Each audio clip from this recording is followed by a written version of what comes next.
بسم الله الرحمن الرحيم. السلام عليكم ورحمة الله وبركاته.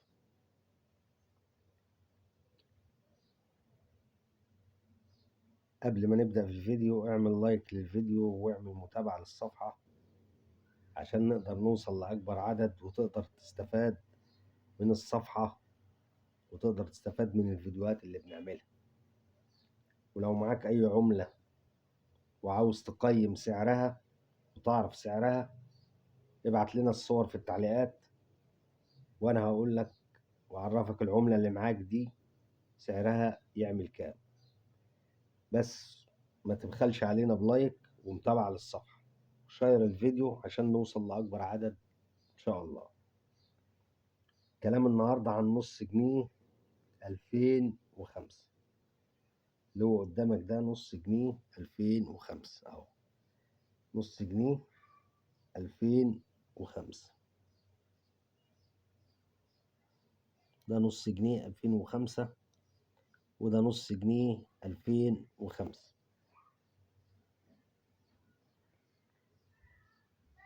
أهو، نص جنيه 2005 وده نص جنيه 2005. طيب نص جنيه 2005 ده طبعا أول نص جنيه معدني صدر في مصر، تاريخ إصداره سنة 2005. طبعا كان في إصدارات قبل كده بس دي إصدارات كانت تذكارية، في منها الفضة وفي منها المعدن النيكل. طبعا النص جنيه اللي قدامك ده 2005 ده مصنوع من النيكل، وده أول نسخة رسمية تتعمل للنص جنيه المعدني في مصر. طب السعر بتاعه كام؟ السعر بتاعه النص جنيه بيساوي نص جنيه، عشان في ناس معاها منه وكل الناس معاها منه وكل الناس معاها عندها منه. بدل النص جنيه موجود 10 و20 نص و30 نص كمان. السعر بتاعه بيساوي نص جنيه. ما تسمعش اي كلام ان هو بيوصل ل 200 جنيه و300 جنيه والكلام الفاضي اللي احنا بنسمعه ده. نص جنيه 2005 سعره نص جنيه، النص جنيه بيساوي نص جنيه. طبعا ده نص جنيه 2005 ما بينجذبش للمغناطيس، يعني ما بيلقطش في المغناطيس. لو جبت اي مغناطيس وحطيت عليه النص جنيه بتاع 2005 ده ما بيلقطش فيه. طبعا اي نص جنيه بعد 2005 بيلقط في المغناطيس. لو جبت المغناطيس على اي نص جنيه هيلقط فيه.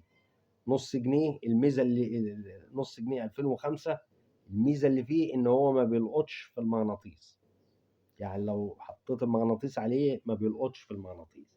وده طبعا ما لقطش، لا بيزود من سعره ولا بيقلل من سعره، سواء بيلقط او ما بيلقطش. بس هو جميع اي نص جنيه 2005 ما بيلقطش في المغناطيس. لو جبت اي نص جنيه من 2005 مش هيلقط في المغناطيس. نص جنيه بقى 2006 2007 فيما فوق بقى كل ده بيلقط في المغناطيس، ما عدا نص جنيه 2005 ما بيلقطش في المغناطيس.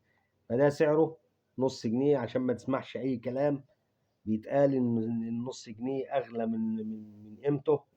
لا يا باشا، النص جنيه بيساوي نص جنيه وسعره نص جنيه بيساوي نص جنيه. حبيت اوصل لك المعلومة واعرفك المعلومة، فيا ريت ما تبخلش علينا باللايك والمتابعة للصفحة وتشير الفيديو عشان نوصل لأكبر عدد وتقدر تستفيد من القناة من الصفحة. وربنا يرزقنا جميعا، والسلام عليكم ورحمة الله وبركاته.